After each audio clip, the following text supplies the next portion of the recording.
Hey everyone, welcome back to the channel. This is the Finalmouse Starlight Pro Tenz edition. It was released in July of 2022 and I've been using it ever since. Personally, I think the mouse is really well designed and it gives off premium vibes for sure, but Finalmouse as a company is constantly being criticized for poor quality control, so I wanted to make a video discussing my experience. There's also the constant debate of if a mouse this expensive is worth it, and I'll give my opinion on that as well. But first, remember to subscribe to help my channel grow, and consider checking out my Patreon to help support me directly. For those of you who don't know, Finalmouse is a peripheral company specializing in premium and enthusiast grade products. Probably their most popular item is the Starlight mouse series. This line of mice features a lightweight magnesium alloy, honeycomb design, and high-end sensor. All of these mice are professionally engineered and are intended to meet the highest metrics of performance. Finalmouse somewhat recently ended this series, so if you're looking to get one, it'll have to be through resale.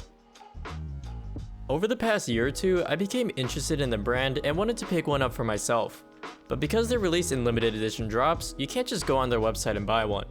You either have to get one from a reseller or wait for the next limited drop. The first mouse I tried to buy was the Poseidon, but I didn't get it. The next drop was for this mouse, the special edition collaboration with the Pro Gamer Tenz. Compared to the other mice, this one definitely has a much more minimalist and clean look. The magnesium isn't colored, which really shows off the metal super nicely.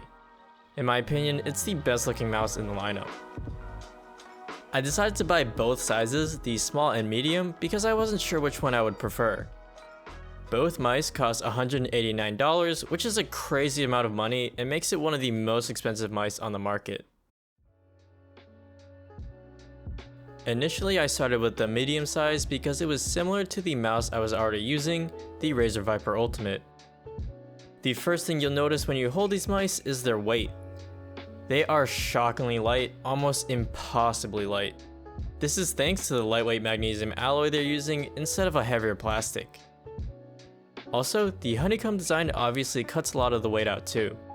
The pattern goes all the way around the mouse and even makes its way to the bottom. After trying out the medium for a while, I didn't really like the grip I was getting, so I put on the included rubber grips, which they call infinity skins. This is where I ran into my first problem. My medium-sized mouse came with the wrong size grips. These grips were clearly meant for the small. The mismatching sizes are especially noticeable along the back edge, where the two lines are nowhere close to aligned. To be honest, it's not the worst problem in the world, but if you're paying $200, I would expect the product to be perfect. After emailing Finalmouse, they first told me to just stretch the skin so they would fit. Then, when I asked if they could send me a properly sized one, they said they couldn't yet, but to contact them again in a month.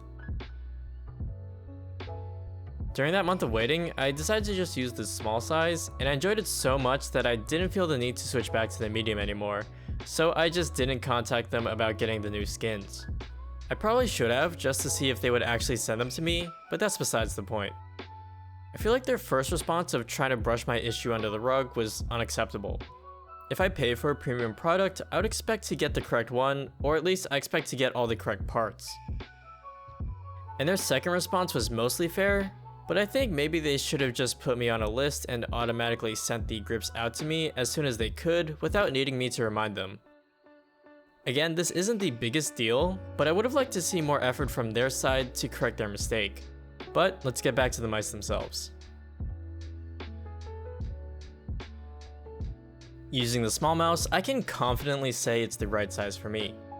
If you know the different styles of holding mice, I've definitely always been a fingertip grip person. And when you add the infinity skins, the mouse not only feels more grippy, but also the added thickness actually does a lot to make the mouse more comfortable to hold. The clicks are very sharp and responsive. At first they felt too heavy to me, but now I'm really used to using the mouse and don't even notice it anymore. And the skates are the smoothest I've ever used. I know there's aftermarket skates you can get to make the mouse perform even better, but honestly, these stock skates beat anything I've used in the past, so I'm happy with them. One of my few complaints is that the mouse uses micro USB to charge, when I think everyone would prefer a USB-C at this point. For a premium product, it's honestly the one place the mouse is lacking and probably the only thing that would make me want to upgrade in the future. As for battery life, it's amazing. I barely ever need to charge it, and I can go weeks or even months without ever needing to plug it in. So overall, this mouse is definitely premium quality in nearly every aspect. It's lightweight and fun to use, the sensor is accurate, and the clicks feel super solid. I've really enjoyed my time with the mouse, but I also wanted to discuss everything I learned about Finalmouse over the past few months. Because I was using their products consistently, I became more interested in their brand and did a little more research. Turns out it's really common for these mice to have issues right out of the box. The most common issues are crooked scroll wheels, creaking and rattling, and double clicking. And these issues are more likely to appear or get worse over time. As for my mouse, it seems perfectly fine. The scroll wheel looks good, at least to me. I haven't had any problems with disconnecting or battery life, and I don't have any double clicks on either side.